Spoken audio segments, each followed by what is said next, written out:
Hello दोस्तों, आप लोग का स्वागत करते हैं फिर से अपने चैनल देसी डिटेल्स ओनली के एक और न्यू फाइनेंशियल वीडियो में। आज की वीडियो में हम लोग बात करेंगे कि पर्सनल लोन की ईएमआई कैसे कैलकुलेट करें। कि अगर आप 10 लाख का पर्सनल लोन लेने जा रहे हैं, वो भी 5 सालों के लिए, तो उसकी ईएमआई कैसे कैलकुलेट करेंगे, तो उसके बारे में हम लोग इस वीडियो में बात करेंगे। तो वीडियो बहुत ही ज़्यादा इंटरेस्टिंग होने वाली है, तो वीडियो को लास्ट तक वॉच करिएगा। आप लोग को अगर उसकी ईएमआई कैलकुलेटर से ईएमआई कैलकुलेट करना नहीं आती है पर्सनल लोन की, और उस पर कैसे आप लोग टोटल ब्याज निकालेंगे, सारी चीज़ें हम लोग इस ये वीडियो में बात करेंगे। तो वीडियो बहुत ही इंटरेस्टिंग होगी, तो वीडियो को लास्ट तक वॉच करिएगा। तो वीडियो में आगे बढ़ने से पहले अगर आपने हमारे चैनल देसी डिटेल्स ओनली को सब्सक्राइब नहीं किया है, तो प्लीज़ यार सब्सक्राइब कर लीजिए। यहाँ पे आपको फाइनेंस से रिलेटेड वीडियो पर डे मिलती रहती है। तो सिंपल हम लोग पहले चलते हैं ईएमआई कैलकुलेटर पर। इसकी लिंक आपको सिंपल डिस्क्रिप्शन बॉक्स में मैं दे दूंगा, ठीक है। तो इसकी लिंक आपको डिस्क्रिप्शन बॉक्स में मिल जाएगी। जिस तरीके से मैं प्रोसेस फॉलो कर रहा हूँ, उस तरीके से आप मुझे भी फॉलो कर सकते हैं। अदरवाइज वीडियो देखने के बाद आप लोग ट्राई कर सकते हैं। तो देखो, सिंपल कैटेगरिया होता है इस ईएमआई कैलकुलेटर। आप लोग को काफ़ी सारे, अगर गूगल पे सर्च करेंगे ईएमआई कैलकुलेटर, तो काफ़ी सारे मिल जाएंगे। बट इसका जो जो इंटरफेस है मुझे काफ़ी ज़्यादा सिंपल लगता है, तो इस वजह से मैं ईएमआई कैलकुलेटर यूज करता हूँ और काफ़ी डिटेल से समझाता है। तो यहाँ पे हम आ चुके हैं। अब यहाँ पे आने के बाद जैसे आपको होम लोन कैलकुलेट करना है, जैसे मान लीजिए कि अगर आपको होम लोन कैलकुलेट करना है, पर्सनल लोन कैलकुलेट करना है, कार लोन कैलकुलेट करना है। कार लोन वाले सेक्शन में आप लोग का बाइक लोन भी आ जाता है। तो जो भी लोन कैलकुलेट करना है वो आप लोग को ऑप्शन सेलेक्ट कर लेना है। तो जैसे मान लीजिए कि मुझे पर्सनल लोन सेलेक्ट करना है, तो हमने पर्सनल लोन वाला ऑप्शन सेलेक्ट कर लिया, ठीक है। तो अब पर्सनल लोन में हम लोग को कितने लाख का लोन कैलकुलेट करना है, तो हम लोग ने सेलेक्ट किया कि 10 लाख का कैलकुलेट करना है। तो अमाउंट हमने डाल दिया 10 लाख का, हम लोग को लोन अमाउंट कैलकुलेट करना है। अब रेट ऑफ इंटरेस्ट हम लोग क्या लेंगे, तो मैक्सिमम जो हम लोग एक मिनिमम रेट ऑफ इंटरेस्ट ले लेते हैं कि 10% का। किसी भी पर्सनल लोन पे आप लोग देखेंगे कि आपको जो रेट ऑफ इंटरेस्ट लग रहा होता है वो ज़्यादा 9% या 10% के ऊपर ही लग रहा होता है। तो हम मिनिमम एक रेट ऑफ इंटरेस्ट ले लेते हैं 10%। आप लोग जिस बैंक से रेट ऑफ इंटरेस्ट लें, जैसे अगर हम यहाँ पे सर्च करें कि एसबीआई, मतलब कि all banks personal loan interest rate, हम यहाँ पे सर्च कर रहे हैं गूगल पे all banks personal loan interest rate, ठीक है। तो हमने ये सर्च किया, तो यहाँ पे आपको काफ़ी सारी बैंकें मिल जाएंगी, मतलब कि काफ़ी सारी वेबसाइटें खोल के देखने को मिल जाएंगी कि किसके किसके बैंक के रेट ऑफ इंटरेस्ट अलग अलग चल रहे हैं। तो हम लोग यहाँ पे रेट ऑफ इंटरेस्ट आप लोग देखो एचडीएफसी बैंक का देख सकते हैं कि 10.50% से लेकर के 21% तक का चल रहा है, एज पर आपके सिविल स्कोर का। अगर आपका सिविल स्कोर एक गुड की कैटेगरी में होता है, एक एक्सीलेंट की कैटेगरी में होता है, तो आपको मिनिमम से मिनिमम रेट ऑफ इंटरेस्ट, मतलब कि मिनिमम से मिनिमम कितना, मिनिमम 10% के रेट ऑफ इंटरेस्ट तक लोन मिल जाएगा। देख सकते हैं जैसे यस बैंक है वो आपको 10% के रेट ऑफ इंटरेस्ट दे रही है, एक्सिस बैंक है वो आपको 12% के रेट ऑफ इंटरेस्ट से दे रही है, तो ठीक है। एसबीआई बैंक है वो 9.60% के रेट ऑफ इंटरेस्ट से दे रही है। तो हम लोग एक minimum rate of interest fill up कर लेते हैं। तो आप लोग जैसे कभी भी लोन लेने जाते हैं तो आपको रेट ऑफ इंटरेस्ट पता होना चाहिए। तो हम लोग को रेट ऑफ इंटरेस्ट, हम लोग एक मिनिमम रेट ऑफ इंटरेस्ट 10% का रेट ऑफ इंटरेस्ट ले लेते हैं। मान लीजिए कि हम लोग ने जो एचडीएफसी बैंक है 10.50% का हमने रेट ऑफ इंटरेस्ट ले लिया। देख सकते हैं जो एचडीएफसी बैंक है वो आपको 10.50% तक का रेट ऑफ इंटरेस्ट ले रही है, जिसमें आपको जो प्रोसेसिंग फीस की बाद में बात करते हैं, ठीक है। अब ये आप लोग देख सकते हैं, ये आपका सिविल स्कोर पर डिपेंड करता है कि आपका सिविल स्कोर कितना है। तो उसके बिहाफ पे आपको पता चलता है कि आपको 21% तक का लोन लगेगा कि 10% का मिनिमम इंटरेस्ट लगेगा, ठीक है। तो आपको अगर इंटरेस्ट रेट नहीं पता, तो इंटरेस्ट रेट के लिए सबसे पहले आपको जरूरी होता है सिविल स्कोर। आपका सिविल स्कोर एक एक्सीलेंट गुड की कैटेगरी में आता है कि नहीं आता है, तो उसके लिए आप लोग को लिंक डिस्क्रिप्शन में मिलेगी, तो वहाँ से जाकर के अपना सिविल स्कोर चेक करिए। उसके बाद आप लोग रेट ऑफ इंटरेस्ट अपना फिलअप कर दिए यहाँ पे ईएमआई कैलकुलेटर में आकर के। सिविल स्कोर चेक करने की लिंक आपको सिंपल डिस्क्रिप्शन बॉक्स में मिल जाएगी, तो जाकर के वहाँ से अपना सिविल स्कोर जरूर से चेक करिएगा। अब 10 लाख का हम लोग लोन ले रहे हैं 10.50% के रेट ऑफ इंटरेस्ट से। अब लोन टेन्योर हम लोग को तो पता नहीं है, तो लोन टेन्योर हम लोग देखो मैक्सिमम जो बैंकें होती हैं वो आपको जो लोन देती हैं वो 5 सालों तक का ही लोन देती हैं। तो हमने यहाँ पे फिलअप कर दिया 5 ईयर्स, ठीक है। तो हमने यहाँ पे जैसे 5 ईयर्स सिलेक्ट किया, वो भी 10 लाख का लोन हम लोग ले रहे हैं 10.50% के रेट ऑफ इंटरेस्ट से, वो भी 5 सालों के लिए। तो आपकी जो मंथली किस्त देख सकते हैं कि बन के आई है, वो बन के आई 21,000।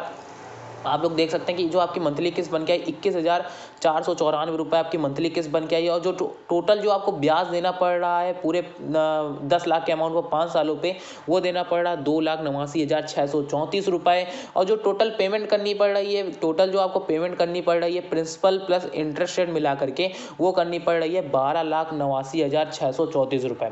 अब प्रिंसिपल अमाउंट आपका क्या होता है, प्रिंसिपल अमाउंट जो आप लोग बैंक से लोन लेते हैं, मतलब कि अगर आपने 10 लाख का यहाँ पे लोन लिया पर्सनल लोन, ये आप कोई भी बैंक जैसे एचडीएफसी बैंक से आपने पर्सनल लोन लिया तो ये आप लोग का हो गया प्रिंसिपल लोन अमाउंट। अब कितने सालों के लिए ले रहे हैं, 5 सालों के लिए ले रहे हैं। अब हर साल आपको कितना ब्याज लग रहा है, 10.15% लग रहा है आपको हर साल ब्याज। अब जो 5 सालों का ब्याज है 10.5%, जो कितने सालों तक लग रहा है, 5 सालों तक लग रहा है। तो आपको टोटल जो आपको इंटरेस्ट पे लग रहा है, टोटल जो ब्याज लग रहा है वो लग रहा है जाकर के 2,89,634 रुपये। अब 2,89,634 रुपये आपका परसेंटेज के अकॉर्डिंग कितना बनता है, तो आपका बनता है 22.5%। अब आपका जो प्रिंसिपल अमाउंट है वो कितना बनता है, वो 70.5% बनता है। जो ग्रीन एरिया है और वो आपका प्रिंसिपल अमाउंट होता है, जो आपका ऑरेंज एरिया वो आपका टोटल ब्याज होता है। ये चीज़ आपको क्लियर हो गई, ठीक है। अब आपको यहाँ से पता चल जाता है कि कितना लोन आप लोग ले रहे हैं। जैसे मान लीजिए कि अगर आप 10 लाख का ले रहे थे तो आप लोग 10 लाख, अब 15 लाख का लें, 20 लाख का लें, 6 लाख का लें, 7 लाख का लें, और आप जितने लाख का आप लोग लोन अमाउंट लेना है वो आप लोग यहाँ पे फिलअप कर सकते हैं। उसके बाद कितने आपको रेट ऑफ इंटरेस्ट क्या लग रहा है, रेट ऑफ इंटरेस्ट आपको पता नहीं होता है तो आप लोग जिस बैंक से आप, जैसे SBI से ले रहे हैं, एक्सिस बैंक से ले रहे हैं, HDFC बैंक से ले रहे हैं, यस बैंक से ले रहे हैं, पंजाब नेशनल बैंक से ले रहे हैं, इंडसइंड बैंक से ले रहे हैं, जिस बैंक से लोन ले रहे हैं मेरे भाई, उस बैंक का आप लोग को रेट ऑफ इंटरेस्ट पता होना चाहिए। जैसे हम लोग HDFC बैंक से ले रहे थे तो हम लोग को HDFC बैंक का रेट ऑफ इंटरेस्ट पता चला कि यहाँ पे 10.15% का रेट ऑफ इंटरेस्ट चल रहा है। अब 21% तक का चल रहा है, तो 10.15% का रेट ऑफ इंटरेस्ट 21% तक का चल रहा है। मतलब कि अगर आपका जो सिविल स्कोर, हम लोग फिर से एक बार रिपीट कर देते हैं, जो आपका सिविल स्कोर होता है वो अगर एक्सीलेंट की कैटेगरी में आता है या गुड की कैटेगरी में आता है, 750 से अगर अबव होता है आपका सिविल स्कोर, तो आपको एक मिनिमम से मिनिमम कितना, मिनिमम 10.15% तक का ही मिनिमम आपको रेट ऑफ इंटरेस्ट लगेगा। और मैक्सिमम से मैक्सिमम, मतलब कि मैक्सिमम आपको कितना हायर इंटरेस्ट देना पड़ सकता है, वो 21% तक का देना पड़ेगा। तो हमेशा अपना सिविल स्कोर हमेशा गुड या एक्सीलेंट की कैटेगरी में रखा करिए। टाइम टू टाइम पे आप लोग जो किस्त जारी होती है लोन की, वो टाइम टू टाइम चुकाया करिए। कभी भी आप लोग का सिविल स्कोर बेकार नहीं होगा, ठीक है। तो यहाँ पे आप लोग सिविल स्कोर चेक कर सकते हैं, डिस्क्रिप्शन में लिंक है, वहाँ से जाकर के आप लोग चेक कर सकते हैं। अब यहाँ पे लगता है आपकी प्रोसेसिंग फीस मेरे भाई। तो प्रोसेसिंग फीस हम लोग बात करिए कि अगर आप कोई भी बैंक से लोन लेने जा रहे हैं, पर्सनल लोन लेने जा रहे हैं, तो उस पर आप लोग जैसे 10 लाख का लोन ले रहे हैं HDFC बैंक से, तो आपको उस पर जैसे आप 10 लाख का लोन ले रहे हैं तो 10 लाख पे के आप लोग को 2.5% तक की प्रोसेसिंग फीस देनी पड़ती है। जैसे अलग अलग बैंक का चल रहा है, जैसे टर्बन बैंक है वो आपको 3% तक की मार रही है, और जो सिटी बैंक है वो भी आपको 3% तक का प्रोसेसिंग फीस मांगती है, और कोटक महिंद्रा बैंक है वो भी आपको 2.5% तक का ही प्रोसेसिंग फीस मांगती है। ये बैंक के ऊपर डिपेंड करता है कि बैंक कितनी प्रोसेसिंग फीस लेती है। तो आपको अगर लोन लेने जा रहे हैं तो लोन अमाउंट से आप लोग की 2.5% प्रोसेसिंग फीस काट ली जाती है। जितना भी लोन अमाउंट लेते हैं उससे आप लोग की जितने परसेंट की प्रोसेसिंग फीस हर बैंक में लग रही होती है उतनी आप लोग की काट ली जाती है। कुछ बैंक होते हैं जिसमें 1% तक की प्रोसेसिंग फीस लग रही होती है, जैसे टाटा कैपिटल बैंक हो गया, इसमें जैसे HSBC बैंक हो गया, ये इसमें भी 1% तक की प्रोसेसिंग फीस देखने को मिल रही है। तो अलग अलग बैंक का अलग अलग कैटेगरी होता है। तो यहाँ पर हम लोग ने EMI कैलकुलेट करना सीखा कि किस तरीके से आप लोग EMI कैलकुलेट कर सकते हैं। सिंपल आपको अमाउंट पता होना चाहिए, कितना अमाउंट आप लोग लेने जा रहे हैं, कितना आपको रेट ऑफ इंटरेस्ट लग रहा है, लोन टेन्योर कितना चल रहा है। तो ये सारी चीज़ें आपको पता होंगी, आसानी से आप लोग अपना मंथली की EMI टोटल ब्याज कैलकुलेट कर सकते हैं। और इस EMI कैलकुलेटर में एक बहुत अच्छी बात मुझे जो लगती है वो मैं आपको अभी दिखाता हूँ। जितने साल, जैसे आपकी मान लीजिए कि जो मंथली किस्त है, ये यहाँ पे आपको शेड्यूल शोविंग EMI पेमेंट देखने को मिल रहा है। तो वो अगर आप मान लीजिए कि आपकी नवंबर महीने से आपकी मंथली किस्त जाने लगी, मान लीजिए, ठीक है, तो नवंबर से आपकी मंथली किस्त जाने लगी, तो नवंबर से आगे के जो 5 साल होंगे 2027 तक के, जैसे 2022 चल रहा है, 2027 तक के जो नवंबर आने वाला होगा, अक्टूबर आने वाला होगा, देख सकते हैं जैसे अक्टूबर तक आपकी मंथली किस्त का पूरा डेटा आप लोग को इस चार्ट पे देखने को मिल जाता है। जैसे 2023 पे क्लिक करेंगे तो सारा डेटा आप लोग को चार्ट पे क्लिक करने पे पूरा डेटा आपको मिल जाता है, जिसको आप प्रिंट भी करवा सकते हो, PDF बना करके अपने मोबाइल पर भी सेव कर सकते हो। तो काफ़ी अच्छे फीचर्स लगे मुझे इस EMI कैलकुलेटर के। तो आप लोग जाकर के इस EMI कैलकुलेटर की लिंक आपको डिस्क्रिप्शन में मिल जाएगी, जाकर के अपने लोन की कैलकुलेट करिए। अपने पर्सनल लोन की EMI कैसे कैलकुलेट करनी है, ये वीडियो मैंने बनाई, जो आपको काफ़ी अच्छी तरीके से समझ में आ गई होगी। जो भी प्रॉब्लम्स हो आप लोग कमेंट करिएगा। अदरवाइज आप लोग टेलीग्राम में मुझे फॉलो नहीं किया है तो वहाँ पे जाके फॉलो कर लीजिए।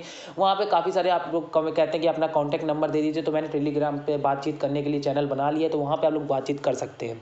तो मिलते हैं किसी और इंपॉर्टेंट वीडियो के साथ, तब तक के लिए गुड बाय, जय हिंद, जय भारत। सिविल स्कोर और EMI कैलकुलेटर की लिंक आपको डिस्क्रिप्शन में मिल जाएगी पर्सनल लोन से कैलकुलेट करने की।